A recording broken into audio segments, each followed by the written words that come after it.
you get like 30 extra fantasy points for your team. So ton of fun. We've been loving it so far. I would encourage everyone to go to smashsports.com and give us a try. Okay. Anything you want to add there, Chef?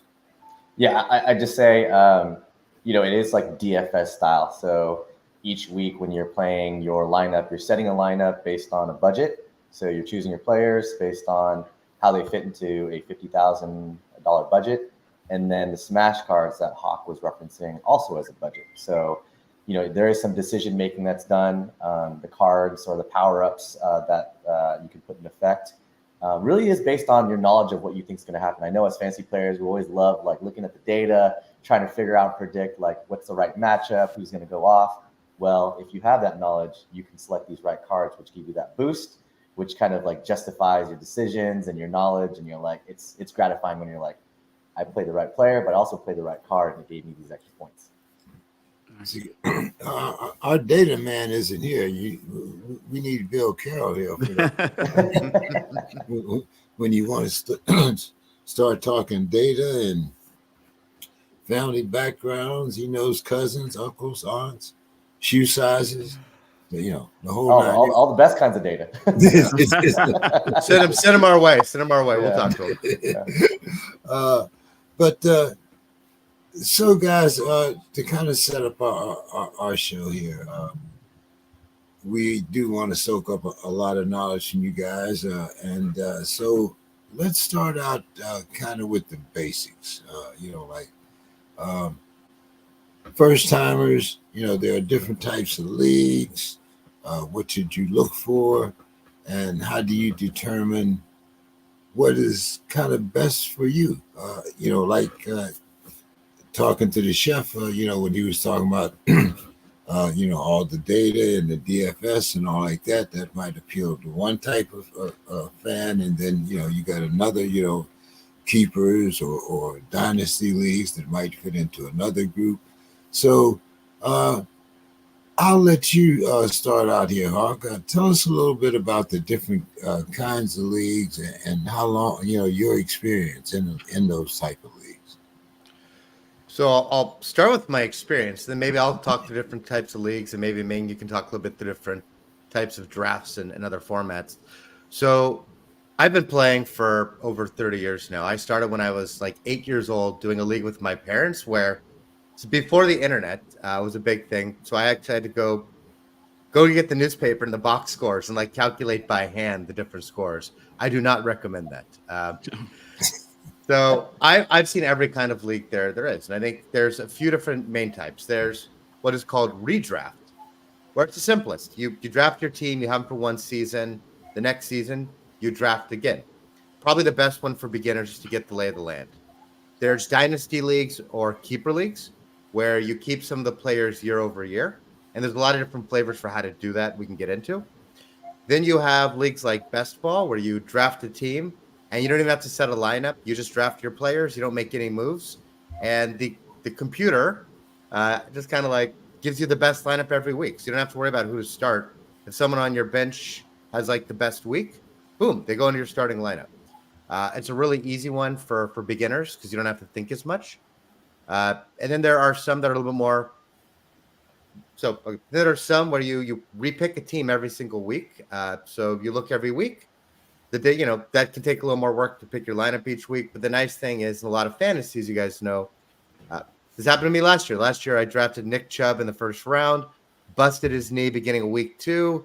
Boom, okay, there goes your season. Especially for a beginner, it's really hard to recover from. But if you can pick a new lineup the next week, you're back in it. And I think this brings us to one other foundational difference, which is there are leagues that are head-to-head. And head-to-head, you play against someone. So I might play Ming in week 1. James, you might play Reggie. Obviously, I'm going to beat Ming, so I'll be 1-0. He'll be 0-1. James, let's say you beat Reggie. Sorry, Reggie. He's 1-0. So it's like standings, right?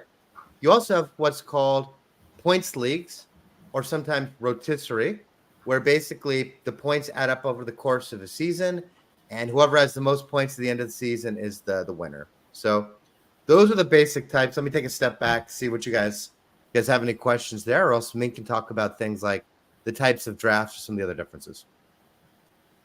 Any questions there, Reg? I'm good here. If he wants to let me go, then I kind of will save my comments to after he goes. Okay. Yeah. So, I'll just jump in, and Chris did a great job of breaking down the different types of leagues. So when we're talking about different types of drafts, I think two of the most popular that most people play, especially as a beginner or someone just getting into fantasy, is a snake style draft, right? So where there's a big pool of players and all the teams in the league will begin to select players from that pool, starting, if there's 10 teams in the league, starting 1 through 10. And you basically get the opportunity to select your players. And then it's called snake because it actually snakes around. So you'll pick 1 through 10, and then the 10th person who picks will actually get that next pick, and it goes back around kind of in the opposite direction. So that's the most popular. It's what's most commonly used, if I'm not mistaken. I think all of us here, when we first started playing fantasy and did our first drafts, it was probably a snake draft, and I think that's what most people do today.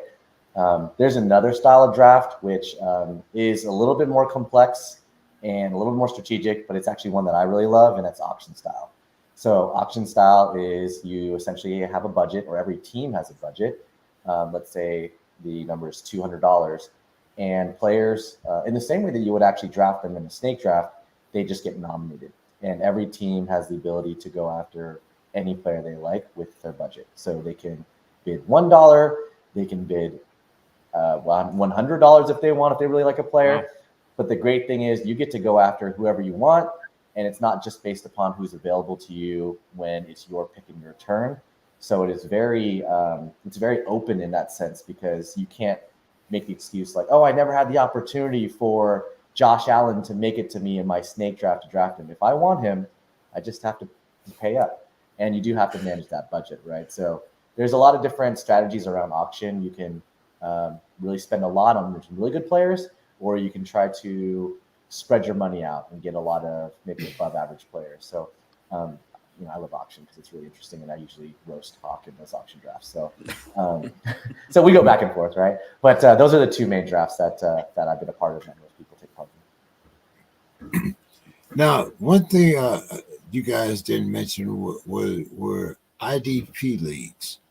Oh yeah, that's the league that I'm in for my job, my work league. I'm in an IDP league there. Okay, so I'm sure Reggie wants to hear your thoughts on that. Yeah.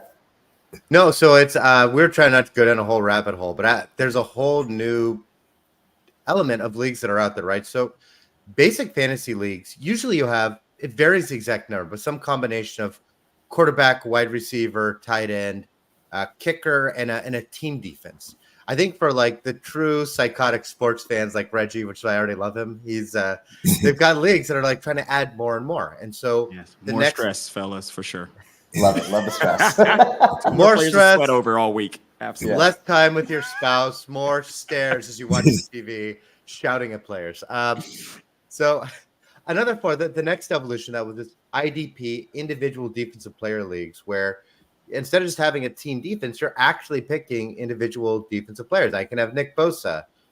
Ming could have TJ Watt, right? So we can pick these different players who are stars and kind of get their stats the same way you do for offensive players. And now there's kind of a new evolution. And you see this PFF with their all 22. There's a company out there, Sam Sports. We met at the Fantasy Sports Expo, where you literally draft an entire roster. You draft offensive linemen, you draft defensive linemen. I heard about that. That's weird, right? Like, how do you pick on the center? Like, how does the center get points? Is it like a pancake? Intense. You see him like run over guys at 3 points? Like, what is? That's interesting. I think all 22 might do it that way without getting too wonky here. I know with Sam Sports, they do like the offensive line gets a score, and based on the percent of snaps that a player played, they get a share of that score. So again, depends on how much of a fantasy sports sociopath you are. And I say that as a compliment because I'm the biggest sports sociopath you know. But or just general sociopath as well. But it does get intense, fellas. Like I mean, for those people who love like getting really in depth in sport, those type of leagues are awesome. IDP is great because everyone like follows offense and things like that, but a lot of times you're like, what about defense? Like that's half the game. People obviously know defense wins championships. There's tons of defensive stars in the league, so IDP actually lets you focus on those defensive stars and get to play fantasy based on the results. And if I can give just a quick little shout out here, one of our partners, the IDP Center, they're a Discord, a community of I think close to 1,000 people that just love to talk about IDP. So if you're Reggie, if you're looking for a place to go get some tips and beat James this year, it's a Discord called IDP Center. Okay, check it out. IDP Center. Yeah, thank you, sir. Those are your people's, Reggie. I shall join them. Yeah, I'm gonna have to get that address also.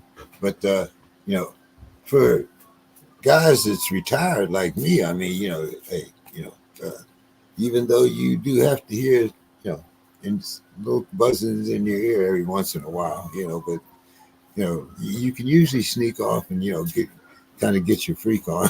I mean, you know, I mean, hey, it's surprising how much time I spent. I love fantasy football season. I mean, the intermission, the whole 9 yards, man. It's like, you know. This is the best time of the year, James. We're like in the thick of draft season. Like draft season, guys. Yeah, everyone's choosing teams. If you guys are like us, you got like 9 different drafts going on in the next 2 weeks. Draft. We're just talking about that today. I mean, you know, oh my gosh, yeah. And you become a draft fanatic. You know, every time you go looking, you know, like is there an opening here? Yeah.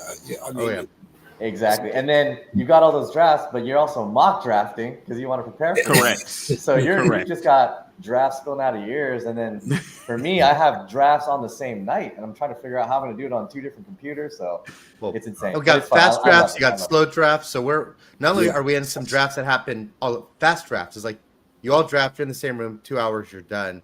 We're also right now, me and I are in a league with the Fantasy Football Advice Network doing a slow draft. Like a slow cooker of fantasy where you have like 4 hours to make your picks. It's over the course of like a week. Man, that thing will be done by like December, right? You guys should be ready to play your games. Super Bowl, 1 week league. We're like week 16. Let's go. I mean, that was fantasy. Was it DraftKings? I think. Oh, this is. Yeah, they also have a slow draft. Underdog has a slow option if you want to do that. Yeah. But most of us would rather, like, we would rather have, 4 live drafts than 3 slow drafts. So, but anyway. That's how I am. Ming and I both do underdog, and I'm like, bam, get me in, get me out. Ming is like, yeah, man, takes his time. He's got some stamina, so he just. I got fast ones and slow ones going on the same. Okay, guys. So now let's kind of get into the actual draft here. We're going to use our base as a 12-team league. Head-to-head format, non-keeper. Are you doing half PPR or full PPR? Thank you. I think this is Yahoo is half by default, right? Yeah. This is Yahoo. So we're using the Yahoo format, using their draft rankings and so forth. So, did we ever go? I think we did go over what a keeper league was, where you keep a certain number of players. I think we have one league where you keep 3 players, and so and everybody else goes back into the draft. So, but this is a non-keeper league or redraft, as the Hawk was explaining, and so. 12 teams, round 1 through 4, the first 48. Right now, we're going to talk about these picks 1 through 48. And like I said, we're going to use the Yahoo fantasy scoring system. So let's go down to pick number 5. Most people already know who the first 4 picks are. I mean, most leagues. Christian McCaffrey is number 1, Tyreek Hill or wide receivers number 2, so forth. I think you got CD and Tyreek falling in Right. there, but some people I've been seeing yeah. reaching for Bijan in that fourth spot. Man, I've seen a lot of those backs. Bijan and Brees seem to be getting pushed up in a lot of these drafts that I've been seeing. So you got the 5th pick here, and I'm going to see whether I get the same opinion or 3 different opinions. All right. You got the 5th pick. Huh? Are you taking a wide receiver or are you taking a running back? I think I'm going wide receiver. They get thin a lot quicker. And if he's there, I know it's a little controversial, but I'm taking Justin Jefferson. I think he's just too good. Yeah, we're gonna. I think I have a question about him. Yes, okay. I do. Okay, so we'll talk about him a little bit down the line. Reggie, what are you taking at number 5? Well, you see this Atlanta Falcons shirt. If I can even remotely get to taking Bijan without looking like an idiot, like I looked like last year when I took Bijan so early, he looked so stupid. Arthur Smith fucked my life. But excuse my language, but he did. He destroyed me. But if I can get we're rated MA, Reggie, so it's okay. I'll take Bijan right there. If I can get him in that 5th pick, I'm not sure if he's gonna last, but if I can remotely get him there, I probably would take him and Brees. In my league, it's 3 wide receivers. I think typical Yahoo league is 2 wide receivers, right? 2 wide receivers, 1 flex for typical Yahoo leagues. Yes. Okay, and so that means saying we got equal equity there for wide receivers and running backs, right? Because it's 2 running backs and it's 2 wide receivers. Like in my other leagues, it's different, different amounts. So I would take Bijan here, but I'm a massive homer, and I'm looking to take Bijan if I can just do so without looking like an idiot. Which I feel like the 5th pick, I wouldn't be too crazy there. No, not at all. Plus, then you get to name your team Bijan Kenobi, which is one of my favorite team names of the year. Very nice. Reggie's got a team name now. Absolutely. So go ahead, Chef. All right. So I think I'm thinking along the lines of Reggie, and I think it's really important the point he called out, right? So if it's a 2 wide receiver league, the equity is the same. So by the 5th pick, you probably still have one of either Brees Hall or Bijan available. I would go running back because there's only 3 players in this draft this year from a running back perspective that are real game changers, and that's CMC, Bijan, and Brees, in my opinion, that really don't have too many question marks and have that really, really high floor, high ceiling. However, if it's a 3 wide receiver league, some people call it flex 10, I'm going wide receiver because you then have 4 out of your 8 non-kicker, non-defensive positions are wide receiver. So that's 50% of your lineup. So you've got to pound wide receiver early and often to fill out that lineup to beat your opponent. So depending upon the format, it would be wide receiver if it's flex 10. But in this case, 5th pick, 2 wide receiver, 2 running back. I'm going running back. Now I've already had a couple drafts where I did have the 5th pick, and I reached for Amon St. Brown. Oh. No reach. That's a good, He's a great yeah, player. That's a great pick. I thought you were gonna name a bum. You named a first rounder. Like I'm but what I'm saying is that in most, well, in Yahoo, he's ranked about number 7 because you do have. So not a super reach, not another round reach, like a couple pick reach. That's like a pick 'em if you really want the guy. I guess. But you usually have Bijan and Brees ahead of him. That's what I'm saying. Yeah. But I am playing a 3 wide receiver league. So. Oh yeah, there you go. I think you also bring up a really important point for drafting, which is that just kind of looking at the numeric rankings, that's just everyone's opinion. And usually, one way to think about drafting is tiers. So you have to look at who are the same players in a draft tier, and the usual rule of thumb is you don't reach down a tier. If you're in tier 2, you don't want to reach to tier 3. But if you're in tier 2, just take whoever you like the best. And I think. Amon-Ra is in the exact same tier as those other guys. So if you like him, I don't think that's a reach at all. He might be one of the safest picks in round 1 for receiver. Pretty decent floor for him. He's a pretty consistent guy. Yeah, he's very, very consistent. Okay, guys. Now, since we were just talking about running backs, and we mentioned Reggie, you mentioned your guy that went down. We had a couple others go down, including Mr. Jonathan Taylor. And, I mean, when he's in the lineup, he's effective. I will admit that. But,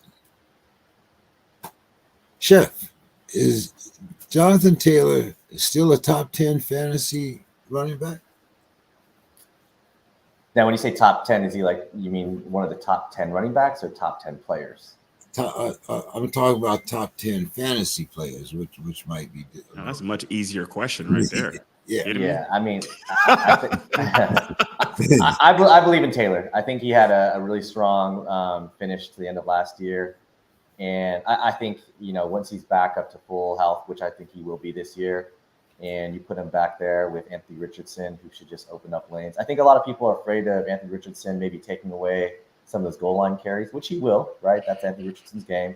But I think what he does overall in terms of opening up things for Taylor, it's kind of like playing behind Lamar Jackson's running back. Like those lanes will be open because those linebackers have to hold to make sure that, Richardson's not going to take off with the ball too. So that's just going to open up things for Taylor.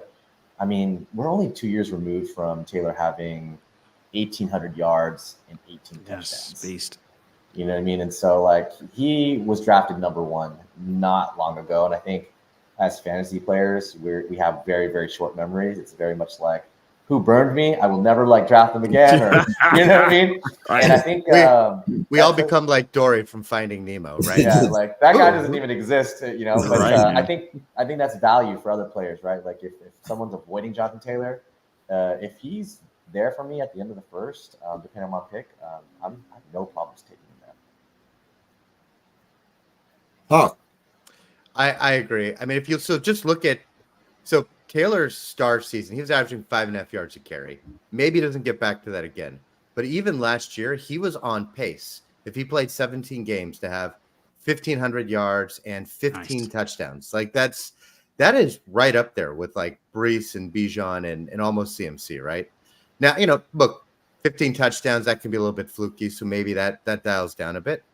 But if he can stay healthy, he's absolutely a top 10 player. And his injuries have not been like repetitive stress fractures. He hasn't had 4 knee injuries. There's no indication that he's. I don't know if you guys remember when Andrew Bynum was on the Lakers and the doctor said his knees were shaped funny. Yes, absolutely. And doc's like, his knees are not going to hold up when he gets a little older. And it was true. His knees went, his back went. So that's not the case with Taylor. So I am getting Taylor in any league I can when I'm in the later first round. I think he could be really good value. Reggie, what about the leagues you're in? I would take it's hard pressed because I play in 10-team leagues, and I haven't seen Taylor go in that first round in any of those leagues. So it's hard pressed for me to call him a top 10 player from how I've seen the drafts go that I've been a part of thus far up to this point, because I just don't see him going there. Now, 12-team, it gets a little bit different because that would be the 2-turn, right? There we become kind of around that 2-turn with a 12-team. So if it's the 2-turn, I do see him going there in these 10-team leagues. So it just depends on how many players are in your league. So if you're telling me, is he in the top 12? I see him going in. I have seen that. I've seen him go right at the turn at 11, 10, 11, 12-ish. I've seen him go there. If it's 10 people in your league, and I got to say, is he top 10? I have not seen him thus far go 10. He has top 10 upside, which is what you draft in fantasy a lot of times, right? You're drafting ceiling, and he has top 10 ceiling for sure. I just haven't seen it going. So I would say 12-team league, yes, because I've seen that. I think he's top 12 for sure.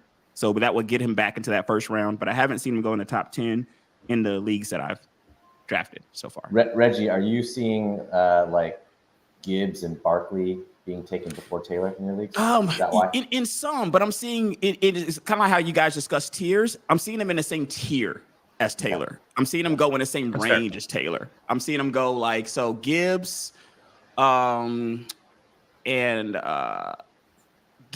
I want to say Saquon, right? Because that tends to be like Gibbs, Saquon, Taylor, trifecta there in that kind of second tier. If you got the S tier as being like McCaffrey, Bijan, and Right. So it's I have seen that, but I've seen that kind of reverse. I mean, like I've seen it sometimes it's Gibbs, it's like whatever the sometimes it's player's Taylor. preference is, right, between those guys. Yeah, and I see them going in the same tier for sure.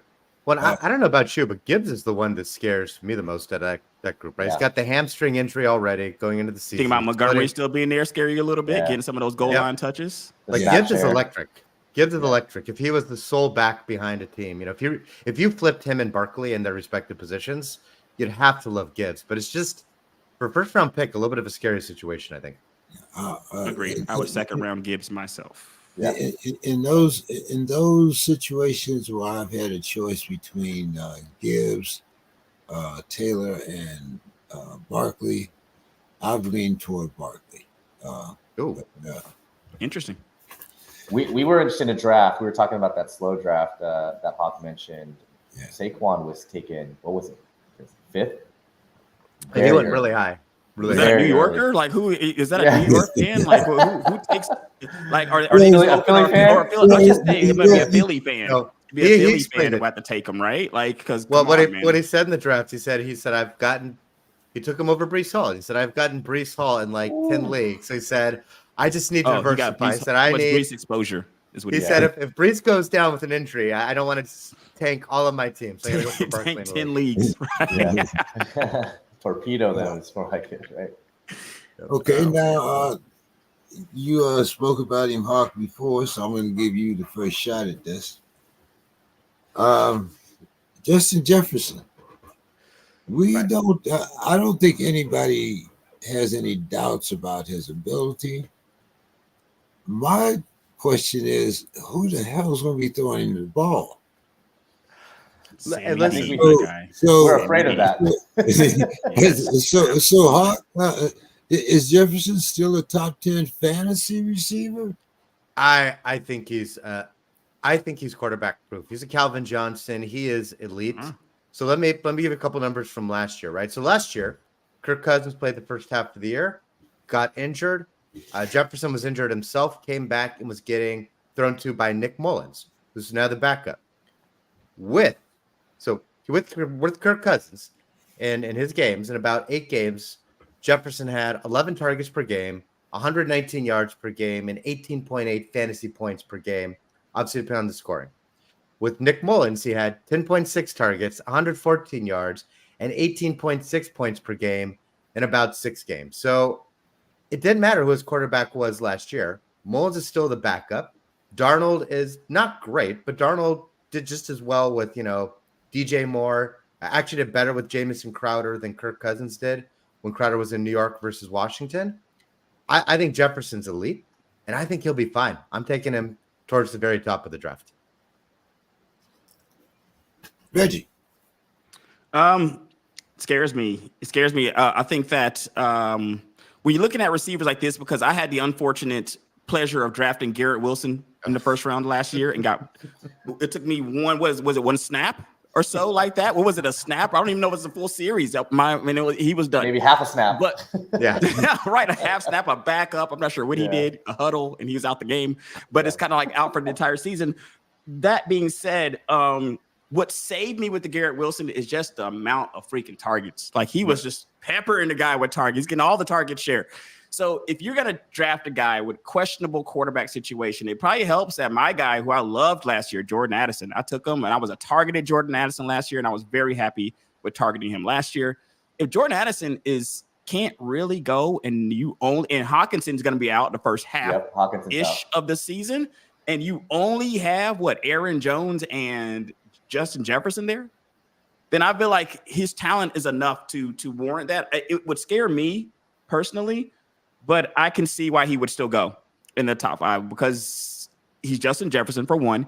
We do have the sample size of him not playing with Kirk Cousins last year. You saw how he still performed. I do think that Sam Darnold is better than Nick Mullins. So it's all things pointing to Jefferson being a pretty good pick, especially if Addison's health continues to kind of waver and you can see him getting so many targets there. All right. Now I'm going to go the other way around because now I have a quarterback and I don't know who the hell he's throwing to. So I might push him up the draft. You got to run more, man. You know what I mean? So, Chef, is Josh Allen, should he be ranked above Mahomes, Hurts, and Lamar Jackson? Yeah, I think he is. And I think to Reggie's point, I mean, that may even push him up or bump him up a little bit, right? I think we're going to, we know what we're getting with Josh Allen at this point. I mean, he's a beast, right? And I mean, he's running for double-digit touchdowns and not even like 11. Like he's maybe like hitting 15, maybe even like 18 this year. I don't know. He's going to go. I think he's going to go bonkers. I don't know what that means for the Bills in real life, if that makes them any better. But he's still got some weapons out there. I mean, Dalton Kincaid, I think a lot of people are talking about him as a rising tight end fantasy option this year. Obviously, he has James Cook. They're going to use him in the receiving game a lot. So there's going to be some short dump offs. They're going to put him in space. So that's going to help Josh Allen a little bit too. You know, they got Khalil Shakir. They got Curtis Samuel. They got some weapons. I think they still got to sort out who's going to like ascend to the top of the pecking order. But in terms of just fantasy ranking, I mean, you're kind of splitting hairs a little bit there. I mean, I really like Mahomes this year. Hurts, I think, is going to be ready to bounce back and have a big year. I don't think there's like a huge gap between those guys, but I would probably say putting Allen at the top of those three, like I don't have a problem with that. What about you, Hawk? Yeah, it really pains me to say it, but I agree with Chef. It's okay. It's okay. I'm only. I mean, sometimes, so. You know, he's gonna pass. Like even when Diggs was not playing well last year, like Allen's stats were phenomenal. He runs, he's big enough and strong enough. I do not want to jinx him, but he's not had the injuries that some of the smaller running quarterbacks like Trey Lance, Robert Griffin, etc., even Anthony Richardson have had. He's durable, so you can't go wrong. I think he's just safe, and I think that he also has some weapons that are probably underrated. Khalil Shakir, second-year receiver now. I think will be good. Keon Coleman, we'll see how consistent he is. But he's big, athletic, fast receiver. And Allen has been, interestingly enough, one of the most accurate quarterbacks in the league, which is wild because coming out of college, the big knock on him was like his accuracy, which seems like a thing that's hard to improve. But Allen just defied the haters. Yeah. Did I get you, Reggie? Did I get your opinion here? It'll be the same as other guys for the most part. I like it, don't love it. I love it if somehow I can get Kincaid down the line to pair with him. I love it. Now I love it. If I knew for a fact that I can draft Kincaid, I would take Josh Allen. Kind of like how I try to do an Andrews Lamar situation where when I in past drafts been able to get them kind of close together. If I could do that. I love it, but I like it because up to this point, he's been the guy. Like, he's the guy until he's not, right? We all know that there's going to come a time where he's not going to be the guy. But then you're kicking yourself in the ass if you had a chance to take him and he ends up being the guy again, as he has been the guy the last 3 to 4 years. You're going to be like, I should have just took the guy. So I think that his past performance and his rushing upside warrants consideration of him ahead of these guys for now. But I do think that there's a chance that he gets knocked off this year. I mean, a lot of times in fantasy, you only stay at the top so long before somebody else. So if I had to take Allen or the field, I probably would take the field on somebody. But who's the body? Who's the person? Like, you don't know, right? So Allen seems like a very safe pick to go with. Well, and Reggie, I think when we talk about draft strategy, I know we're talking about picks 1 to 48. You bring up a really important point here, which is there's an old saying in fantasy, which is you can't win a draft in the first round, but you can lose a draft, right? Yes, so absolutely. You do want a ceiling. You want the guy that finishes number 1. But, if you take Allen and he finishes the number 3 quarterback, that's not going to sink your team. In the first couple rounds of the draft, you want a high ceiling if you can get it, but you also want a really good floor. You want to know, hey, my draft is stable these first few rounds. And then as you get to the later rounds, that's when you start taking some bigger swings and going for some guys who might kind of win your league for you. Agreed. Reggie, Pukanua, do you think that he should be ahead of Mike Evans as far as fantasy production? So Puka, for just like my Bijan situation, would be an emotional pick because I picked him up last year and just rode that guy all the way to the freaking playoffs. Yeah. And then how those are our emotional picks, right? The guy you just have so much affection for them. League believed in, but we believed in him and we picked him and then we rode the guy. So now we want to pick him for every fantasy team for the rest of my life. I want to have him on every team because that's like my home bait guy. Yeah. Ahead of Mike Evans, the bastion of consistency here for 10 to 11 years of 1,000-yard seasons. I see why it's happening because of Puka's remarkable last season because of age, right? Puka's young. He has Matt Stafford, who usually can support a couple guys if he's healthy versus a Mayfield. But I do feel like if Cooper Kupp is healthy, there's no Cooper Kupp. Chris Godwin is no Cooper Kupp in Tampa Bay. I feel like Mike Evans will get a lion's share of the targets there in Tampa Bay if I'm looking at the roster as presently constructed. Whereas Nakua would have more of competition if Kyron Williams comes back, if Cooper Kupp comes back, he'll have a little bit more competition than Evans would. But I understand it because of his age, because of what we saw from him last year, and kind of like we all wait for when guys have gone off for 7, 8, 9 years. We're all kind of waiting for the time he doesn't. We're all thinking like, well, this is your 12th year. Can you do it a 12th time? You know, so I like Mike Evans, but I understand why Puka Nakua is going ahead of him in drafts.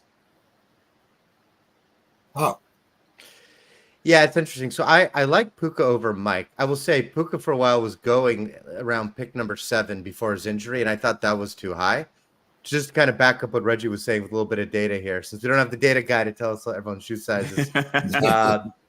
Without Cooper Kupp, Puka last year was getting 12 targets, 9 catches, and 17 fantasy points a game.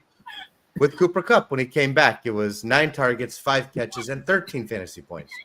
Still really good. And as you said, Stafford can support multiple guys. Kupp fully healthy now, might take even a few more targets. You got Kyron Higbee's going to come back at some point.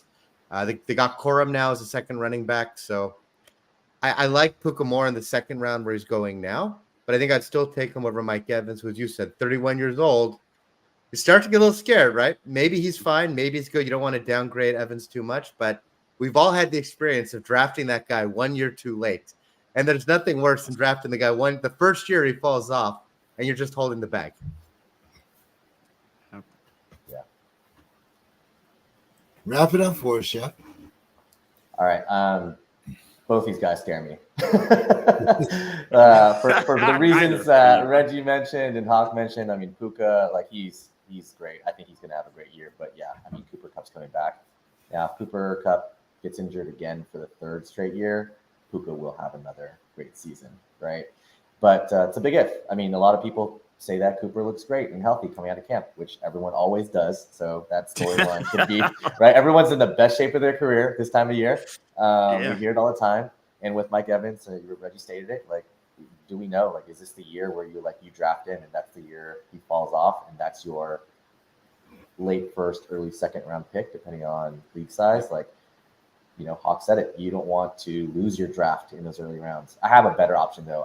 Between these two, I go Jalen Waddle instead of these two, right? Because for me, Waddle will always be there when these two guys are still on the board. And Waddle, I mean, he didn't play a full season last year, but he already cleared 1,000 yards and 4 touchdowns. But in the year prior, full year, 1,400 yards, 8 touchdowns. You're talking about getting a piece of a very, very strong offense. Like, I want to grab pieces of that Miami offense as much as I can, just because everyone knows the potential and what they'll do. And their defense is worse this year, so they'll probably be in even more shootouts, which is probably hard to say because their defense was pretty bad last year too. So I like Waddle. He's consistent. He has some upside, and there's less question marks for me for Waddle between these two. That's kind of a cop-out answer, but Waddle is there when these two guys are there too. Okay, all right. I was talking about those middle rounds, and to me that's like 5 through 10.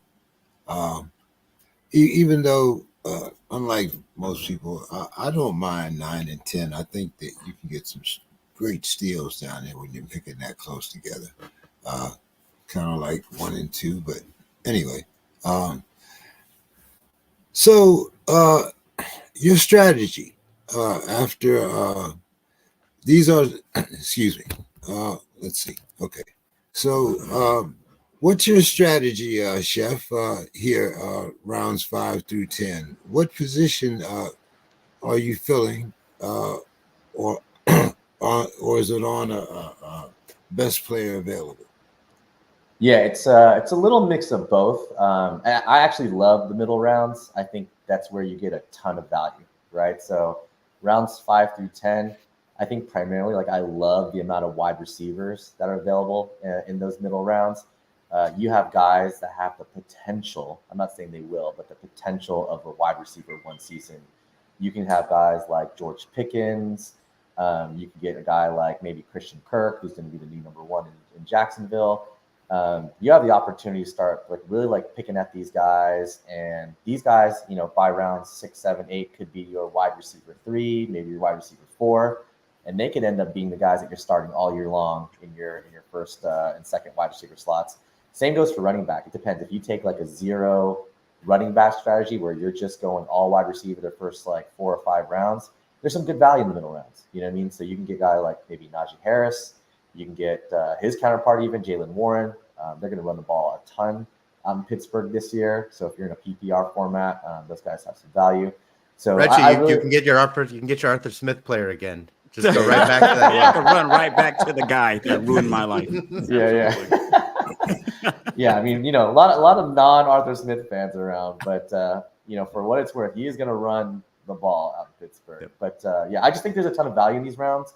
I love it because this is where, as a drafter, you separate yourself from the pack, right? Because the rankings start to get really blurry in these middle rounds.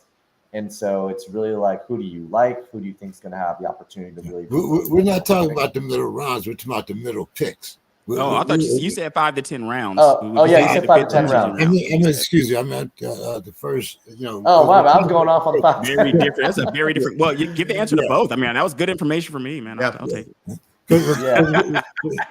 We're still talking about the first 48. First 48. So we're still in the first 48 picks. You're talking about pick 5 through 10, James. Is what you're talking about. Okay, yes. Got it. Yeah, I mean this one. I said draft positions. I'm sorry. Yeah, no worries. Picks 5 through 10. I mean, I was talking for. Why don't we go to Hawk or to Reggie, and then I can wrap this up. Okay, go ahead, Hawk. We're talking about the first 48. By now, should you have your backup quarterback and your running backs in place, or what should be what would be your strategy in these first 4 rounds? All right, so let's combine these two. So if I'm in picks 5 to 10, and I'm looking at these first 4 rounds, for me, usually, and by the way, this varies year over year. One of the things to drafting well is you've got to be flexible. You've got to play the year. And in different years, one thing you see is position scarcity, right? When do you need to draft to get the good players? And one thing I'm seeing a lot this year is I like my drafts better when in the first 4 rounds, I get a strong mix of running backs and receivers. Because by round 5, they get very thin. I mean, there's some guys who you like their upside, but if they bust, which a lot of them will, you're kind of in trouble. Whereas I see a lot of tight ends. Tight ends kind of a flatter position this year. Quarterback, you've got a couple elite guys, and it gets pretty flat. There's a lot of guys I don't mind grabbing later. So my usual strategy is, in a perfect world, coming out of the first 2 rounds, I have 1 receiver, 1 running back. Doesn't matter what order. By the time it gets to rounds 3 and 4, there's a lot more variance in the draft. A lot is different draft to draft. So by having 1 running back, 1 receiver, I can just play the board. Do I like 2 receivers better? Great. I can take 2 receivers. Like 2 running backs better? I can go that direction. Does a quarterback really slip? Does Josh Allen slip to round 3? Okay, I'm going to play value. At some point, I'll take him. But I generally want to come out of those first 4 rounds with a good mix, a good base of running backs and receivers, because especially in leagues with flex spots, it's really hard to fill those if you wait too long. Interesting. Reggie. Similar strategy there. Like if it's the first 4, especially for a league like mine where I have like 3 wide receivers in my work league, then I probably would have 2, a couple of receivers, a couple of backs. And I also think it depends on what you've been able to do up to that point. And then if you feel good about what you've done up to that point, maybe you can reach a little bit. Maybe you still keep it conservative. Maybe you're still stockpiling wide receivers or stockpiling backs. I think with the inclusion of quarterbacks like Jaden Daniels into the quarterback pool, it allows you to punt on quarterback a little bit. You could wait on quarterback a little bit if you want to. I don't feel bad getting stuck with like a Dak Prescott down the line or a Tua down the line. When you see what they did last year, I don't feel bad getting stuck with those guys if I've been able to load up on receiver and load up on running backs and put the pressure then on your other league mates, because you can kind of put the pressure back on them if they went quarterback super early or something. So I like that strategy. I'm coming out of the first 4. I might come out of there in some of my drafts. I've come out of there with a Josh Allen in some of my drafts. But I don't seek it. I just kind of see how it falls to me. I'm aggressive about trying to get me at least a couple of running back builds. I'm going to do a running back build. So I'm going to do a couple of RBs off top, a couple of wide receivers off top if I feel like I'm prioritizing a wide receiver build. But I don't typically prioritize quarterback unless one just kind of falls in my lap right there. You got so many guys. Stroud, you got so many guys, you know what I mean, that you can just take. So I'm not prioritizing that in the first 4 picks. Not saying I wouldn't, I just don't prioritize it. All right. Yeah, I'd say I agree with what everyone said. I all the drafts I've had this summer, I don't think I've drafted a quarterback in the first 4 rounds. I just feel like there's too much value at the bottom of the draft for quarterback, like Reggie said. And I think if you look at their scoring, the differential is so nil that when you're looking at a Burrow in the 7th round, a Dak in the 8th and 9th, or Jaden Daniels in the 11th, I mean, why draft a quarterback early when you can stack those early rounds with receiver and running back, especially when those are the positions that bust more often. Like quarterback does not bust. Like they might have a little bit of a down year, but it rarely is a bust. Whereas you see the running back position often can be a bust, maybe due to injury, but it's a high risk position for injury. And same goes for receiver. I mean, we talked about Justin Jefferson. I had him last year, #1 pick, went down. There went my season, right? Right. So like, I'd rather just wait on quarterback and not pound receiver and running back like these guys in the first 4 rounds. All right, Chef. Stacking up, we're still talking about rounds 5 through 10 rounds. So we're on rounds 5 through 10 now. Rounds 5 through 10, not picks 5. Okay. So you stacked up as many players as you can, stacking up on a team like, for instance, do you draft, for example, according to your bye week, or do you draft according to, as Reggie would say, your favorite guy? For example, I have wide receiver St. Brown. I got quarterback Jared Goff. Do I pick wide receiver Williams, who was a first round pick 3 years ago? And as everybody say, dude had that breakout year? Or do I pick Tyler Lockett because they have different bye weeks? Yeah, so I guess fundamentally, I do not look at bye weeks. I don't let that dictate my drafting strategy at all. I pay attention to it just as like a data point. But if I'm looking between 2 players and who I like, value, what I project them to do this year, I'm not going to choose someone I like less because the bye week's the same, if that makes sense. I actually prefer to have all my bye weeks all in 1 week. Like, just get it out of the way. You know what I mean? Just get it over with. Just go ahead and punt on that week altogether. Exactly, right? But you also never know, right? Like, maybe your guys step in and actually have a good performance. I mean, right? How many times have we seen, like, you don't expect to win and your team pulls it out because of some random big weeks, right? Especially if you feel like the rest of your team is good and you draft pretty deep. But yeah, I'm not too concerned overly with bye weeks. But to your example, if I have Goff, Amon-Ra, I don't know if I'm grabbing someone else that has the same exact bye week. If I can like choose between 2 players who I like equally. So it's really like all things being equal, or the value I like between 2 players. What do you say there, Hawk? Yeah, I generally agree. I mean, I think the one caveat I'll throw in, and so much in fantasies, you've got to know your league, you've got to know your settings, because that can impact. We're kind of talking about in a vacuum. Yeah. I think if I have a league where, say, it's a 14-team league and 4 teams make the playoffs, and every single loss can be the reason you don't, then I'm paying a little bit more attention to bye weeks, and I want to make sure that I'm scrapping for every win.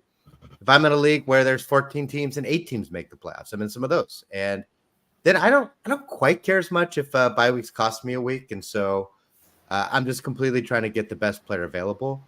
And then in terms of kind of like stacking players from a team, which is what I think you're saying with like Brown and Goff and someone like Jameson Williams, I don't mind having 2 guys on the same team. I get nervous when you get to 3 or 4 because especially, I mean, if it's a pure points league, best ball, it doesn't matter. If you're playing a head-to-head and you're in the playoffs, The best year to ever do it. One of our friends had the Patriots. I think he had Tom Brady, Randy Moss, Oh, Rob that Gronkowski, year. Goodness and gracious. like what was it, Corey Dillon, Corey Dillon? Rudy Johnson? Yeah, Yeah. he had the running back, and he was crushing. He was like 13-1 during the season. It was the best year you could have stacked those. Playoffs came 1 week in the snow. They put up 21 points, and he just got knocked out. Right, so you're loading up a little bit too much risk, a little bit too much correlation for head to head. Well, I guess my best example would be Mark Andrews, Justin Tucker, and the Ravens defense. Man, goodness, right? Yeah, all draftable. Okay, let's talk about rounds 10 through 15.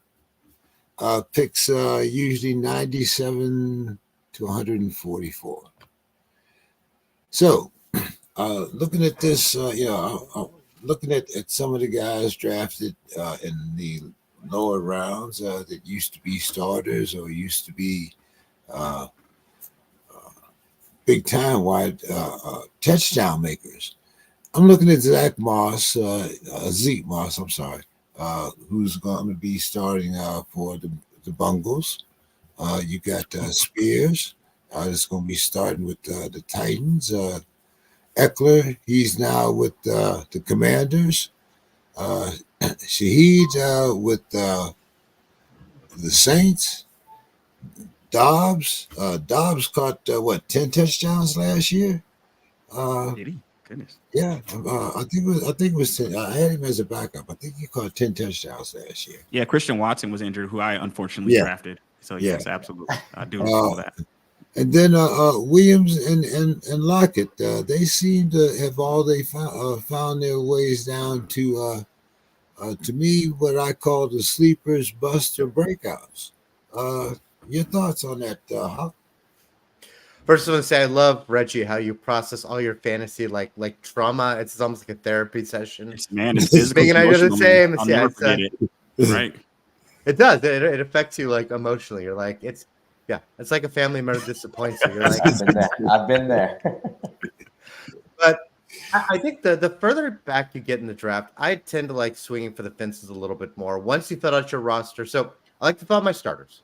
Once I fill out my starters, I like to have maybe like one or two dependable veterans who can rotate in as backups. And then I'm swinging a bit more for the fences because now we're getting to a spot I can cut people, right? There's going to be a couple breakout players the first few weeks. I don't mind having a few guys I cut if they don't perform. So, yeah, I like some of the guys who performed in the past. I like some of the high upside swings. I like getting handcuffs in top offenses where they're the clear-cut backup like a Blake Corum, a Marshawn Lloyd, like swinging for like, he's starting to move up drafts like a Brian Thomas, high upside rookie. I love, by the way. Yeah, like Brian Thomas is here. He was I was getting him back here for the last 2 weeks. He's done well enough in the preseason that now he's moving right up out of there. But one of Ming's favorites, and I got to use the accent. He always loves to go after Lad McConkey. Lad's a popular pick this year, man. I'm surprised to see the rise of Lad there, man. He's maybe because there's just nobody else there. I'm not sure what's there's no one else there. Yeah, there's no one there. But that takes me to another sleeper, right? Which is because of that, like Joshua Palmer, another guy. If I have to pick one of the two, I'm picking Lad. But you never know. And like in these situations, there's always a popular pick, and that wins out maybe 60% of the time. But I kind of like being the guy that grabs the 40% guy you can get a few rounds later. And if, he just Herbert develops chemistry with Palmer, well, now you've grabbed a guy who's a wide receiver one a little later. Yeah, that's another combination. You always saying, maybe this is their year, Palmer and Herbert. Okay. Chef? Chef, I think I miss you here. Yeah, no, I think Hawk hit the nail on the head. I love to go for those late round lotto tickets, as people call them, right? Because every year, we play fantasy football, and there's always those guys who either go undrafted or go really late because no one was paying attention to them, or they're just a surprise story coming out of camp, and they end up being, league winners, right? People like to call them. So they could be running backs, wide receivers. Sometimes there's rookies who are undervalued. Sometimes there's early season injuries. Yep. And if you don't go after those lotto tickets and maybe you draft an early kicker or you draft too many defenses, you really waste those opportunities to score. And if you don't hit on these guys in the last few rounds, you just drop them, like we said. So, I really like Shaheed this year. I think any part of that Packers offense is interesting because I don't think anyone knows who's really going to be the alpha receiver in Green Bay. I mean, people have guesses, right? Could be Watson if his hamstring has shrunk or something like that. Did you guys see that story where he's got one hamstring that's bigger than the other, and that's why he's had so many injuries? It could be Dobbs, like it could be Wicks. So like if you just grab someone in the 14th round, you could have the wide receiver 1 or 2 in Green Bay. So I love going after those type of lotto tickets because they can end up paying off. Okay. Chef, what do you pick first, a defense or a kicker? I tend to go defense first, with a couple of caveats. Like if I feel like there's a couple people on the board that I think are going to be high value lotto picks, I may not even pick a defense or a kicker. So I feel like there's an opportunity in the season to stream defenses. A lot of times you can pick a defense that's going up against a really bad team, and you can stream defenses throughout the year. So I'd rather maybe not waste a draft pick on someone that's high potential. Same goes for kicker. Predicting kicker output week to week is really tough. Obviously, there's like some perennial, like really, really strong kickers like Tucker, or maybe you get a kicker that's attached to a really good offense like Aubrey out in Dallas. But even then, like, am I going to be passing on a potential like high value lotto pick? There's been plenty of drafts where I don't even draft a kicker or a defense. Reggie. Yes, sir. I am going to actually run after this. I'm going to kind of sum up a few things. So going back to our round 5 through 10 question we were asking, we were kind of discussing that. I think that you get a real feel for how good your league mates are when you get into these rounds, because it's easy to pick a Josh Allen, right? It's easy to pick a Justin Jefferson. It's easy to pick the guys in the first few rounds. They're kind of like they almost pick themselves. You start to get into that nitty-gritty, and you guys will know what I'm talking about, where you get to the portion of the draft where things start to sweat. You start to actually sweat that portion of the draft. Like, all right, well, now I really have to think. And now I really need to look at the ADPs. I need to look at guys on my list, because your team, your roster construction in here can go a long way for you. Very much agree with that. You can lose in the early rounds, but you can't really win in the early rounds. And these are 5 to 10 rounds is where you kind of separate your knowledge from your league mates. And going down to the last 10 to 15, I personally look at a couple of these as just waiver wire spots. Like, I don't even know. I'll draft a couple of guys knowing full and well that it might get to week 1 or 2. They're not even on my team anymore. You know what I mean? But I'll take a couple of flyers on guys here and there, though, just to see, like, if they fall and the guy just sitting there, then I'll take them. And we'll kind of go from there. Bill, this is our data guy, Bill, that just got here. Hey. So that's perfect for me to get out of here as Bill is getting here. You guys enjoy the rest of your show. I appreciate being on with you guys. All the fantasy knowledge. I will talk to you guys next time. Thank you. All right, see you later, guys. Talk to you later. See you at the draft. See you at the draft, buddy. All right. And this is Mr. Bill Carroll, our famous stat guy. Bill can probably give you the stats from Jim Brown and maybe even 5.2 yards per carry. Nobody will ever touch it ever. Love it. Bill plays in about 50 dynasty leagues. That's it. I'm getting warmed up. Just 50. I'm trying to achieve something, but it's slow but sure. So, are you guys pressed for time? Because Bill, we got Bill in, and we can go through a couple other things, and maybe you guys have some different opinions. I do got to run in a little bit. I could probably do another question or two, but okay, all right. So, Bill, we're talking about the late rounds here, picks 97 through 104, and the question I'm going to start you off with is about are sleepers, busts, and breakouts. Oh, very And popular sleepers, busts, and breakouts. Yes. so have Zeke Moss, Spears, Eckler, Shaheed, Dobbs, Williams, and Lockheed all found their way into this category this year? Well, it depends on which ones you're talking about. Some yes, some no, some maybe. I'm going to try to go remember all you mentioned. Rashid Shaheed, I think, will continue to be Rashid Shaheed. He'll have 3 games where he goes for 112 yards and 2 touchdowns. Can you pick the right 3 games? If so, good for you. And then he'll get about 38 yards and a couple of catches in about another 5 games. Can you remember not to play him in those 5 games? And then he'll give you right about 4 catches for about 66 yards in all the other games. Yep. Can you pick the right games? You mentioned Romeo Dobbs. So I want to mention that I was like a very early adopter. I fell in love with him back at Nevada.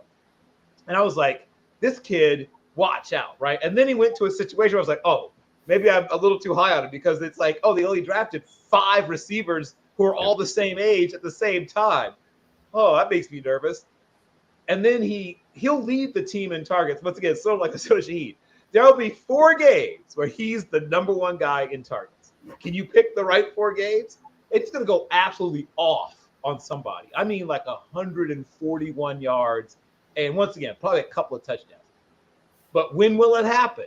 It's the thing about all the players you just mentioned, except Moss. I don't know. I've never been high on Moss. I feel like it's all volume driven. If he gets a lot of volume, he'll give you a little something. But hey, do you like Jamal Williams? Did you love Moss? Right? Zach Moss is essentially a less exciting version of Jamal Williams, and so if right, exactly A ringing endorsement. Yeah. right. If you're thinking Sounds like a compliment. if you're thinking Jamal Williams might a little too spicy, a little too much for me.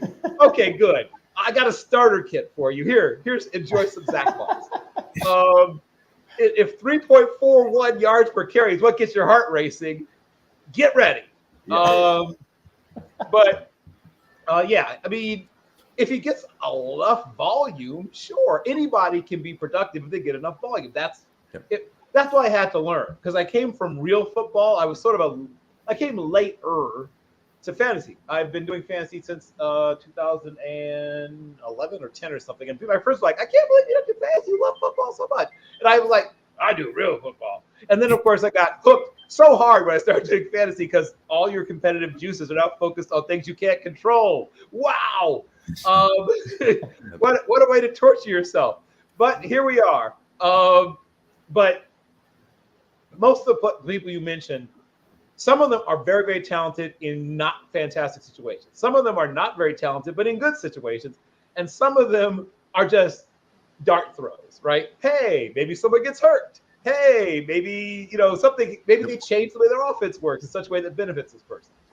What I like about the rounds you talked about is can you get that type? People got just a year ago, people like Dalton Kincaid, right around this point. Like, can you be the one that finds that player who, for whatever reason, not everybody's in on yet? Can you find, well, Laporta people kind of were in on already a little bit. Most people reading on fantasy already knew Laporta was going to be big. But depending upon the level of skill and knowledge, you may be able to sneak someone like that this late in a draft, depending on what they, once again, if they're really plugged in, they'll know. But not originally plugged in. Our main lead last year managed to sneak out a win because we did auction, but very last pick, very last dollar got Kyron Williams. And took him all of 1 week to supplant Akers, and right, that's his history. Right. If you can pull that off, then yeah, you're like walking away with some sort of trophy if you get that going. Yeah. Bingo. Chef, since you said you only had time for one more question, I'm going to kind of backtrack here. There's a position that we haven't talked about at all, and that's tight end. I think Hawk was saying, he usually gets, his running back and wide receiver. You kind of mentioned the same thing. But when is the time when you pick up a Travis Kelsey or a Mark Andrews? Are those tight ends that you reach for, or do you kind of naturally let them fall to you? And I'll start with you, Chef. Yeah, so I think tight end's interesting this year. I think there's like a elite 6, I would say, tight ends that all have the potential to potentially be the tight end 1 this year, and the rest kind of fall in obviously lesser tiers, and there's some value there. But I, at least this summer, have not found myself drafting like Kelsey or Laporta. I feel like where he's going, or where they're going, I should say, in drafts, a little too early. It's a little too rich for my blood. I'd rather be attacking the skill positions. So wide receiver, running back, stacking up those rooms for my team. And being able to do that through the first like 4 rounds, because usually you'll see Kelsey or Laporta go in those first 4 rounds. Then I'm starting to look at tight end based on value. I probably want to walk away in most of my drafts with one of those top 6, and that's going to be Kelsey, Laporta, McBride, Andrews, Kincaid. Pitts probably falls somewhere at the very end there. He's a little bit of a variable because I think a lot of people have been burned by Pitts and are waiting to see it happen. But like, there's a lot of room for optimism this year. But if I can grab the bottom of that tier of tight ends, like in the later, or I should say like mid rounds, like 5th, 6th, 7th round, I can get like a Kincaid or a Pitts. And I still feel good about the other positions. I'll do that because I think Kincaid has the opportunity and ability to potentially finish as a top 1 or 2 tight end, right? And so I'm not forcing the issue at tight end. If I can grab one of those top 6 in those middle rounds, I will. If it doesn't happen, I'm not concerned because I also love Jake Ferguson this year, right? He's going on as like tight end 9 in a lot of leagues. And if he had a little bit of better touchdown luck last year, he's finishing top 5 tight end easy, right? Because he led all tight ends in red zone opportunities. Dallas is going to continue to throw a ton. They obviously didn't address anything from a running backing perspective. There's only CD Lamb out there as the main pass catching weapon. And CD's sitting on the sidelines right now waiting for a new contract. So that's not going to happen all year long. But I really, really, really, really like Ferguson as a late tight end value this year. All right. Did you want to give us a final thought before you leave there, Chef? Or you? No, I think this has been great. Really love being on, talking fantasy. I mean, I love this stuff. Obviously, I think we could probably sit here and do this all day. Unfortunately, I have a 2-year-old that's calling my name in the background, so I gotta run. That's real life stuff, I guess. But thanks for having me on. Been great meeting you guys. All right, man. You have a great day. Maybe we can do this a couple more times during fantasy season. I'll be in touch with you guys. Enjoy them being 2. They don't stay 2. I have a daughter in college now, and sometimes I wish she was 2 again. Oh man, yeah, a long way to go, but hopefully I get there. Hopefully I make it out alive. You will. I promise. You'll make it. All right, not unscathed, but you'll make it. Can't cut her like a fantasy pick. So that's right. Yeah. Right. And even trades are rather tricky at this point. Yes. Yeah. All right, fellas. I'll see you. Thanks, Jeff. All right. So, Hawk, your thoughts here? Tight ends. Yeah, largely aligned with me. We mentioned earlier that you've got it. This varies year to year. So some years you have someone like Kelsey the last couple of years who's basically dominant the position you want to grab them. Kelsey, for us old timers, back in the day, you had Antonio Gates, you had Tony Gonzalez, obviously Gronkowski for some of the younger folks who remember him. They are so good. You want to get them early in the draft. It's worth doing so. I think this year it's a pretty flat position. I don't know that Kelsey or Laporta, even if they're the top 2, are that high above the others. I'd rather get those skill positions. But I have a slightly different guy. I've gotten a lot of drafts, a little bit different than Ming. If you go after those running backs and receivers, if you find it's the 6th, 7th round, you still don't have your tight end. A guy I like this year who's being overlooked a lot is Evan Ingram, the illustrated man with all his tattoos. He was number 1 in targets last year among tight ends, number 2 in fantasy points. Usually if a guy's number 1 in targets, I get a little nervous. Is that going to continue? Except the Jaguars lost Calvin Ridley and Zay Jones, who had 200 targets. They only brought in Gabe Davis and Brian Thomas. Christian Kirk might be healthy. So I don't know that Ingram gets more targets, but he should get the same 140 again. And last year, his biggest weakness is he only had 4 touchdowns. Well, he only had 10 red zone targets, and Calvin Ridley had 25, which was 3rd or 4th in the league. Ingram already had 2 touchdowns. I think it was 2 nights ago or last night in the Jaguars game. So if Ingram gets 140 targets, if he gets an extra, 5 to 10 red zone targets, gets 3-4 more touchdowns, you're looking at a guy who could finish as tight end 1, 2, or 3, but he's going well later. So huge value pick to me. Bill, I see you shaking your head there. Yeah, I don't know why people aren't higher on Evan Ingram. I don't know if it's the Giants stink isn't all the way off him or what. But speaking of the Giants, a sort of end of the draft dart throw guy for me recently has been Bellinger, who is a big, talented guy. He also can block. Like he's one of those sort of well-rounded, full-service tight ends in a bad offense, right? Obviously a bad offense, and he's not going to wow you. But if you, say, for instance, waited until the very end to get your tight end 2, he's my favorite sort of late dart throw tight end 2. And my middle to late, if I wait, as you said, sort of almost zero tight end approach, got it, Greg Dulcich. People sort of forgot about him, partially because for whatever reason, Adam Troutman came in with Peyton. And then Dulcich is to me, just a better player all around than a guy like Troutman.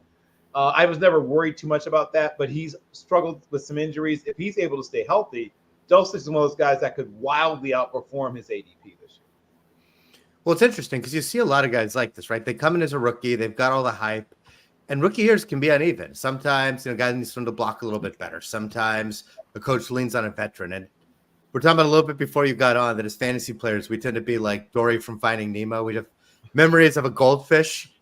But it's the second or third year those guys break out, and if you can get them because everyone else has forgotten about them or got cold on them because they didn't immediately blow up as a rookie, right? Great call, Bill. I love it.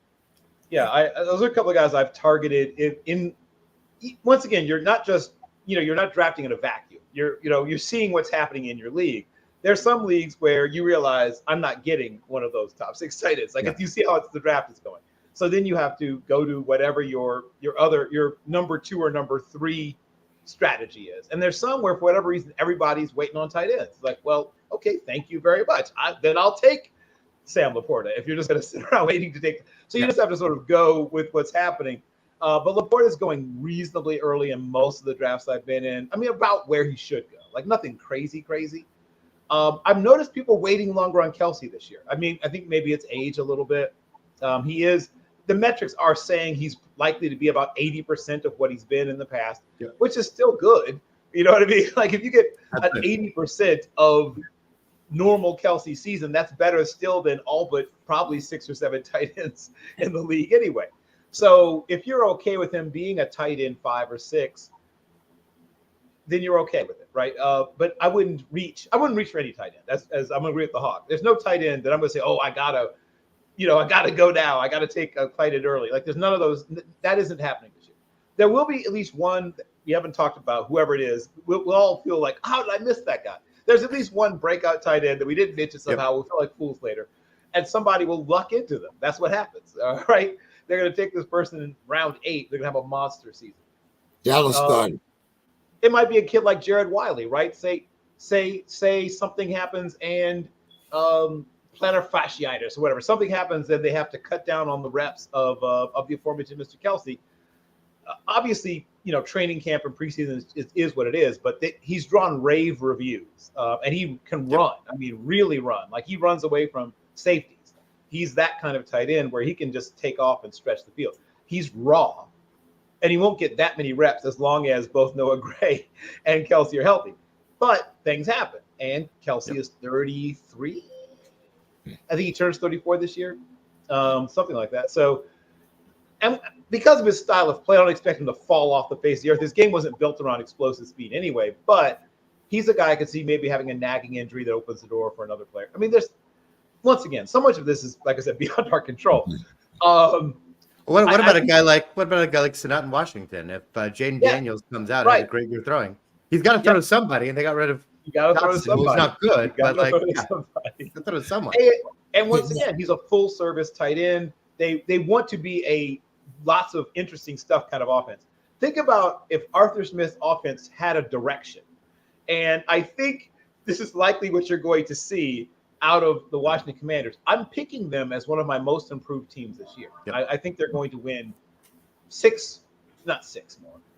4 or 5 more games they won last year. 6 might be a little rich, but I think they're going to threaten. Yeah, I think six would almost get them in the playoffs, wouldn't it? 6 more games than last year. I think they're gonna push. They're one of the teams that people are watching down the stretch to push for the playoffs. I could see 9 wins isn't impossible to me. They're going to be a vastly improved team. I mean, Adam Peters did such a good job with Lynch in San Francisco, and now he's running the show in Washington. So we sometimes assume that bad teams are just like cursed and will be bad forever. But all it takes is one little change. Get the right leadership in there. Yep. All right, guys. One of the things that both of you have talked about is stacking up running backs or skill players. Now, Hawk, you mentioned earlier about 2 leagues in particular that I kind of focus on. One is the best ball, where, like you said, you pick your players. The computer gets the best player every year.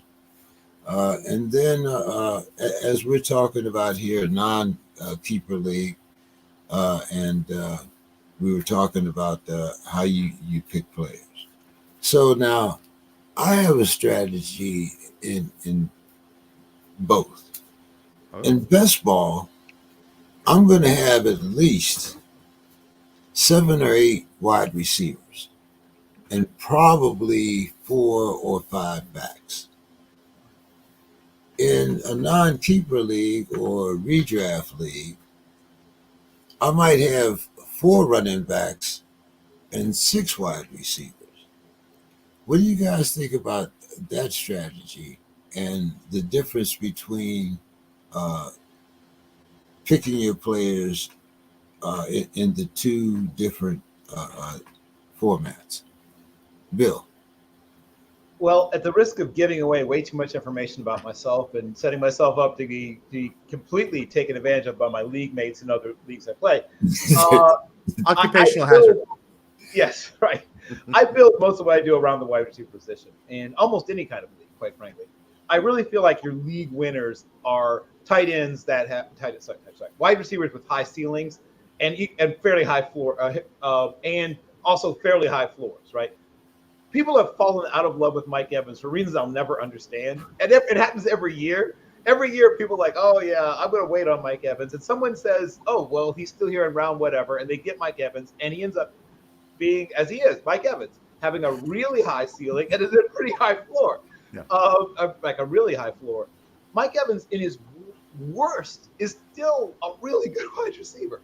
Yep. And he's with the one thing that's been consistent, though he's had a lot of different quarterbacks, so a lot of different philosophies playing quarterback. The one thing they've all had in common is they all like throwing the ball to Mike Evans. He's never played with a quarterback and said, I'm not going to throw it to a 6'4" guy who can jump over everybody and win every time I throw him the ball. So shout out to the quarterbacks realizing I should probably get that guy the ball, right? As opposed to maybe I should force the ball to Jalen Darden or Scotty Miller.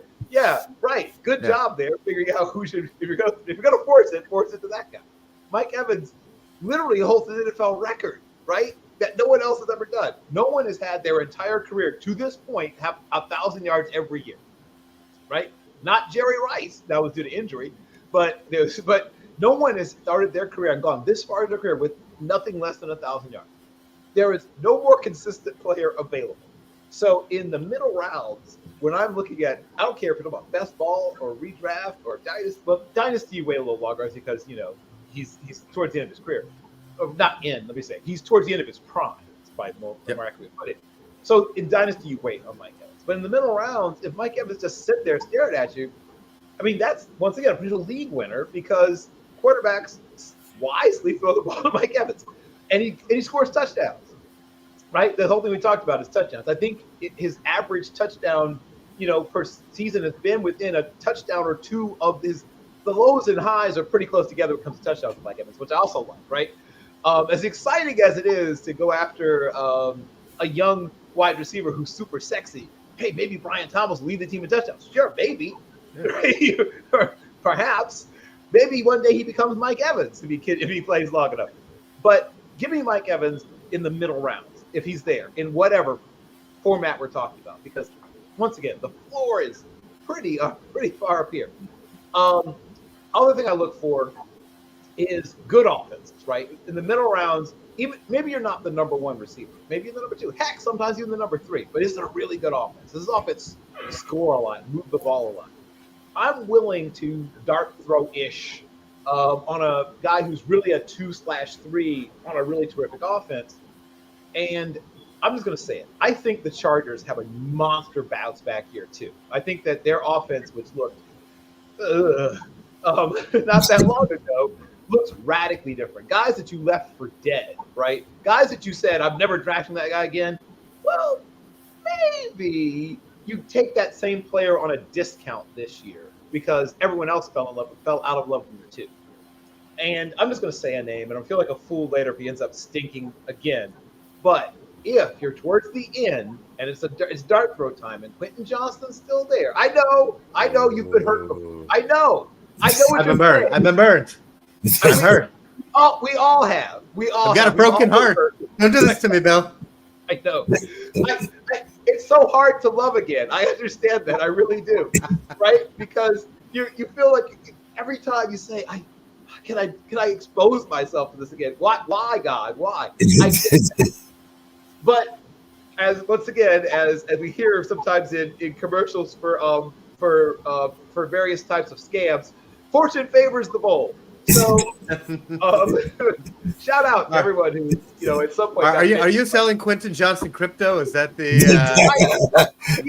I'm surprised there isn't an actual Quentin Johnston coin. And gosh, we just had $1 billion idea right in our face. But I said late dark throw. I want to make sure that I did say that. But I'll be the one who's not surprised if he goes for 800, 900 yards and 7 touchdowns. I will not be surprised at all. 7 touchdowns, Bill? 7 touchdowns? Okay, look at the other wide receivers on the roster. How many of them are 6'3.5"? I'll answer that for you. The answer is 1. His name is Quentin Johnston. So how many of them have giant hands, long arms? Isn't that the point, huh? His name is Quentin Johnston? I understand what you're saying. It's a fair counter. That is a fair counter. Here's what I'm going to say. I watched him be terrible just like you did. I am aware of what I'm saying. I swear I am. I think that a combination of rookiness, right? He was a very, very raw guy. I'm not here to tear down TCU's offense, but he got really used to catching a lot of fluttery balls, right? I mean, no offense to, I won't name a quarterback who got drafted, who had no business being drafted from TCU, who was terrible also, but he got really used to catching balls that were kind of like, almost like punt receiving, right? And then he gets to a place where the ball's coming like, whoa, right? He had to adjust to it. It's like someone turned the jugs up to insane speed, right? And now, hopefully, he's adjusted. I'm not saying he's going to be a league winner for you, but you get hit by injuries. You took a dart throw on him. He ends up being a little better than expected. That's what I'm saying. I'm saying I think that people are a little too low on him, understandably, after last year. But he was a rookie. We keep saying rookie all the time and saying, guys, not everyone stays the same. Some guys do. Some guys get worse. Some guys get better, right? I mean, I always remember the Michael Clayton bubble. Speaking of, I don't know if Bitcoin existed, but remember Michael Clayton? And he had that monster rookie year, and then I don't know what happened. Like someone took his lucky rabbit's foot, or what happened. But I think he went for almost 1,300 yards as a rookie, and people were like, "Oh yeah, he's gonna be the next whatever." And then, right, never the same. That is a name I have not heard in a very long time. That's why I'm here. I'm here to take you to places you haven't been in a long time and feel things you haven't felt in a while. And you mentioned touchy. Bring some sanity to the situation. I'm going to mention Tyjae Spears very briefly. So you mentioned Tyjae Spears earlier. And once again, I was an early adopter on Tyjae Spears. Like, loved him all throughout his college career. And then people fell out of love when his medicals came back from the combine. It's like, oh, wait a second. You have the knees of an 84-year-old. But here's what I'd like to say. He's been running on those knees for a while, right? He's adjusted to it. Whatever aches and pains. In Dynasty, yes, you're going to moderate your excitement about Tyjae Spears because he's unlikely to have an 8-year career because of what's going on inside of his knees. But once again, if it's round 7 and somebody, and you know how deep your league is, and he's just sitting there, and you only have taken one running back, and you know you're going to take at least 2 more. One of the last 2 could very well be Tyjae Spears. You mentioned him earlier in your sort of little. I was trying to go through in my mind through all the names you threw out there. That's another person who I would wait on, but I think he'll be good. Yeah, then you think here. I think so. To go back to your, good. Yeah, to go back to your wide receiver question, I think your strategy is good, and I think best ball is a different animal. So we're talking about Shaheed earlier, and in a normal league, you know, Bill's right no matter what, because he'd probably agree with this. But like Bill's analysis of Shaheed was right for a normal league, that he's going to have 3 weeks where he can win you the week, but good luck picking those. Now, best ball, where you get the best week from your team, you still want to pick your best guys early, but grabbing someone like Shaheed in best ball is great because the 3 weeks he goes off, boom, he's in your lineup. You're getting the points. The weeks where he gets you those like 2 catches, 28-yard weeks, which he will do also 3 or 4 times, it doesn't matter because you have other players to go in. I think the one difference, though, is for a redraft league, I'd probably have a few less receivers on my roster. I'd hope to have a few more stable ones. I'd have a few more running backs because those guys go down left and right. And if you get the right handcuff every year, last years I've had a little bit of luck with guys like Kyron Williams, A-Chain, Ken Walker a couple years ago. I'll show my age here. Bill Carroll, you remember Jerome Harrison? Speaking of guys who had 3 amazing weeks, his 3 best weeks of his career during the fantasy playoffs. Yes. Never did anything again, but won me a ring back in the day. Him and Billy Volek. If we're going to keep getting old school. Billy Volek, Fresno State's own. Okay, yeah. But let me look. If we're talking Mike Evans, if we're talking receivers, let me also bring up one guy who's just criminally undervalued because I think he's boring, like Mike Evans, and everyone wants to go for the Drake London, the new sexy guy, which is DK Metcalf, another guy, big guy, big hands, great target. Again, like with Mike Evans, every quarterback looks around the Seattle room very quickly, goes, I should throw to this guy and not Noah Fant, right? And another guy. Now, last year, Seattle ran the ball a ton. This year, now they're bringing in Ryan Grubb, offensive coordinator from Washington, who led the top passing attack in the nation. We'll see how good they are overall, but they're going to throw the ball a lot more. And Metcalf is another guy that, been banged up a couple years. But when he plays, he gets you 1,000 yards. He gets you, he might as well be another Mike Evans. And yet people are letting him slip down to the 3rd, 4th round in some cases. And if they do, I'm happy to say, great, welcome to my roster. Yes. Yeah. Sometimes fantasy can be simple, right? He's huge, fast, and still mad about the fact that people still haven't fully embraced how good he is. He's still in proving it to people mode. And if, as you said, if that offense looks like there'll be some growing pains early in the season. But once again, in best ball, particularly a guy like DK Metcalf, who still is somewhat high variance because of, in the past, he's been somewhat high variance, to put it that way, because there were weeks where it's like they didn't throw the ball to the huge fast freak for whatever reason. And so God existed. How do you not see you missed the 6? There were weeks like, I can't believe they only targeted him 3 times. And so you're but in best ball, you don't have to be tearing your heart out over that. So yeah, best ball, DK is definitely a guy who I would take in best ball, maybe sometimes a couple of rounds earlier than I might in a normal, quote unquote, normal league. Another thing I want to ask you guys when I compare the two, in best ball, I take 3 quarterbacks. It's a given. Yep. I'm taking 3 quarterbacks. When I'm drafting in a redraft league or a keeper league, is there ever a time when I'm drafting 3 quarterbacks?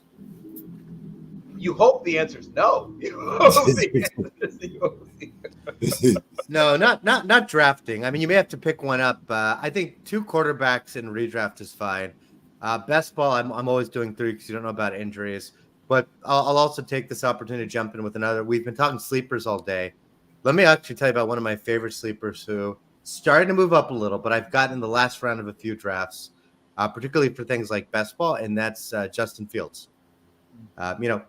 People love running quarterbacks. Anthony Richardson going in the 5th round. Jaden Daniels, an unproven rookie, and he's going, in the 8th, 9th, 10th, 11th round, depending on your draft. Fields, the last years, he's averaged over 20 points a game. I don't really believe in Russell Wilson anymore. He's getting older.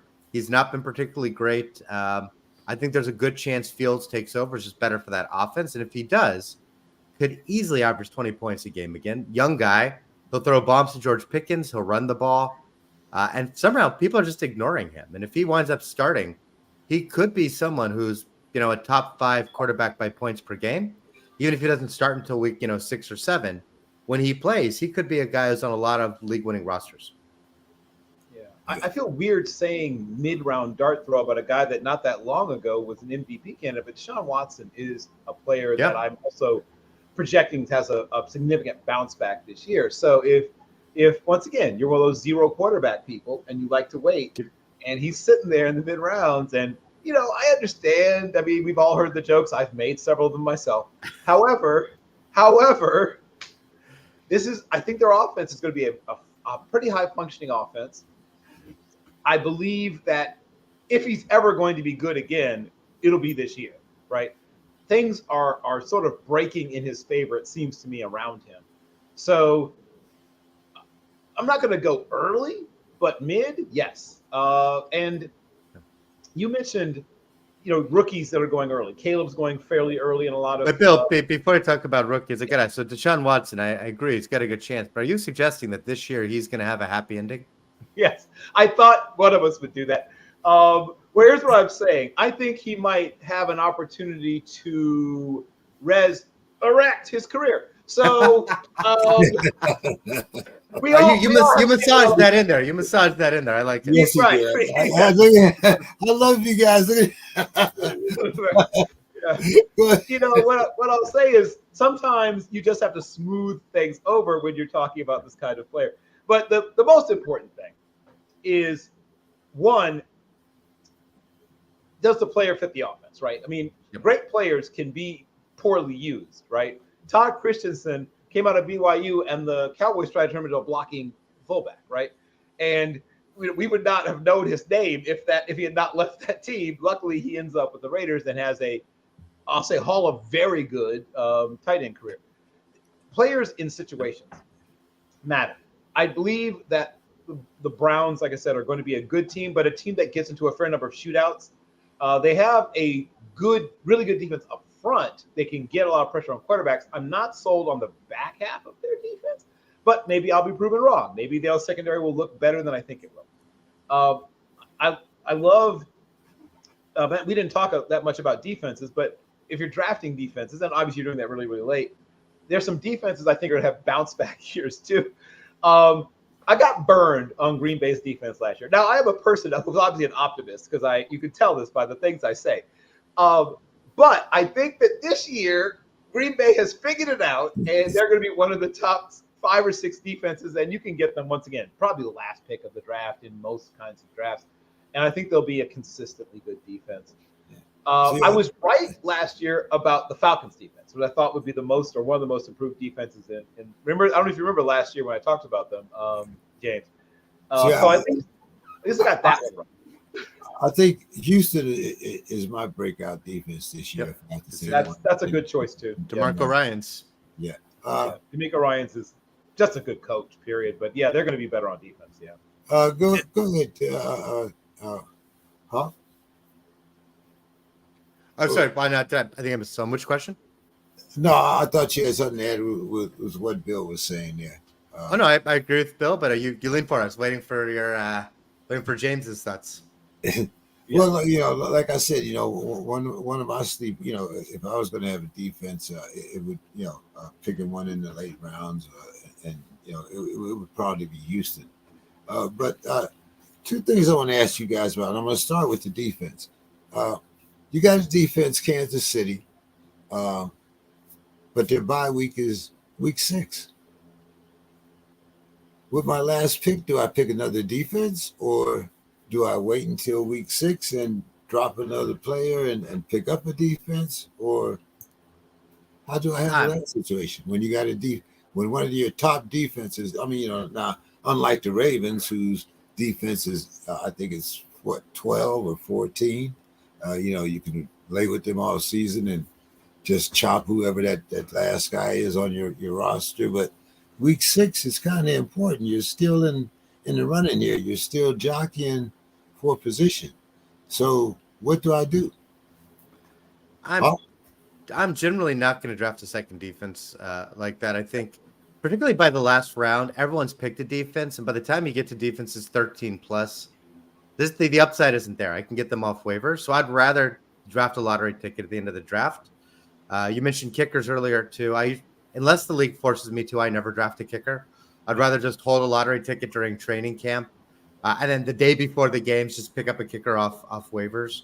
So I actually probably, unlike some people, I like to draft a kicker not early, but a little bit earlier. I like to have a defense like the Ravens or Niners where I can kind of set it, forget it, and occasionally stream if they're going against like the Chiefs. But I'm not going to draft a second one. Yep. And what I do is, this is the one time when not one time, there's other times, but I really look at matchups, obviously, and I try to figure out, okay, as you said, if your defense is going to be on an early bye, who's got a particularly juicy matchup? Who's playing the Patriots, right? And do I have a chance to pick them up off of waivers? And you know me, James, I wake up insanely early on waiver Wednesday. So for just that reason, yeah. Why else would you wake up at 3 o'clock in the morning? But yes, just to make absolutely certain that I get the defense that I want. But yeah, there's almost no reason to draft a second defense unless you're one of those leagues where you have a huge number of roster spots, and I'm in one league on the Sleeper app where we have this gigantic roster. And it's like you could carry 2 defenses, but in a normal situation, no, there's no reason to carry 2 defenses. Now, I want to go over one other thing before we get out of here. I got a 12 o'clock draft. Otherwise, we'd probably be on till 2 o'clock. But anyway, you speak about carrying a number of running backs, but in most leagues, you can't play but 2 or 3. So why are you carrying, say, 6 running backs or, 6, let's say 6 running backs. I think most leagues allow you to draft at least 8, or 6 or 8. So at this time, why do you consider it an advantage to carry as many running backs? So James, I have a problem. I'm going to admit it on your show. I've got a problem. I'm a hoarder of running backs. You come to my house, you'll trip over running backs. They're everywhere. They're in the garage. They're in the bedroom. They're just, you're in the hallway. You can't walk past them. And the reason is that, one, running back is the most injured position. So no matter how good your running backs, we've all had a league where our team is just crushing it. Like week 8, we're looking at our team. We're saying, no one is beating me. And then week 9, running back, I mean, any position can get hurt, but running backs in particular, you lose them both. And I think also because of that, though, there are more running backs who are backups to start the year, who by the end of the year, they're fresh, they're playing well. And I would say a lot of years when I've won leagues, I've had at least one running back I'm starting who was a backup. We've mentioned before Kyron Williams last year, mentioned Ken Walker the year he took over, Jerome Harrison, obviously we brought up his name. Any number of other instances where just had at least one of the guys I'm starting but you don't know. You don't know who's going to get hurt. You never want a player to get hurt. I don't know if you with you guys too. When I was younger, you don't really think of people. You're like, oh, this helps my team. If someone gets hurt, they get hurt. As you get a little old, like when you're like a young teenager. When you're older, you're like, I appreciate these are grown men, or women in WNBA if you're playing that, who've worked their whole lives, who've like tried hard to get. I don't want to see them. First, I don't see them get hurt. Second, I appreciate. I want good players who've working their tail off on the practice field, to do this. I want to see like the best of the best play, but inevitably it's going to happen. You don't know who, so having those lottery tickets on your bench, how you win leagues and how you protect against your own players getting hurt. And you mentioned Jerome Harrison. I'm going to shout out also Jonas Gray, who won some people some weeks as well. So Yep. with running backs, you do need a buffer, right? You need a cushion. I may not carry quite as many as the Hawk. I don't have them maybe in the kitchen or maybe in the basement, but I do have a few in the cabinets. And generally speaking, I'm going to go with at least one sort of established stud, one person I think is undervalued, who I think is that we talked about breakout. And then at the end, I'm going to go with a rookie who I think is going to overtake whoever the starter is right now, right? Who I think has an opportunity, hopefully not due to injury, just due to being better, has a chance to overtake the person who's the starter right now. And then the team figures out, oh, this guy's better, and elevates that younger player above them. And that's usually my general sort of strategy. And then I'll pick up another one off waivers or I remember a few weeks, Ty Chandler came through for me, right? I picked him off waivers in a couple of different leagues. There have been weeks when who else came through for me? A couple of people. Go back a few years. Damian Harris, right, won me a couple of weeks back in the day. Yes. So you don't know who's going to be the one that wins it for you, but you need to have at least one pretty established. Once again, the ceiling is at least pretty high. Then, so if we're going to talk old school, I think you'll appreciate this. I had one league where I won the league every year. Do you remember when the Chiefs used to always have a workhorse? And every year the Chiefs changed running backs that won the league. So the year they went to Priest Holmes, won the league. The year that they went to Larry Johnson, I actually drafted him too early. But I took him like the 6th round. Everyone laughed, and he was like the number 1 running back after he replaced Priest. Then I had Jamal Charles. I could have done a 4th time, but someone snagged Kareem Hunt in front of me. So those backups won the league for you. Right?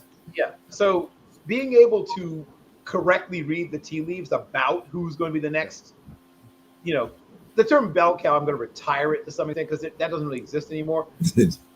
But say you have enough confidence in Saquon Barkley that you take him, that's crazy early, but fairly early.